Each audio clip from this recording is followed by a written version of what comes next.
freedom, financial freedom. You should have the ownership and the right to your own wealth and not have to depend on a third party, a bank, Monday to Friday, 9 to 5. Like, no, this is 2025. You can send things through a blockchain for pennies on the dollar and as fast as 12 seconds on Ethereum. And then when you're ready, just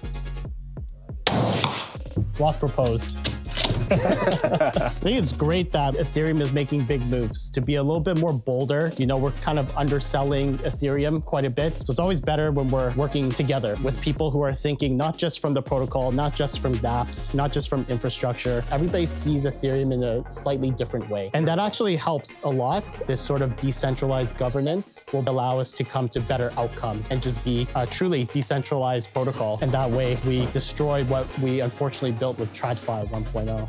How long did it take you to learn how to shoot? It should be that easy to interact with Ethereum. That's how quickly we need to be able to onboard people.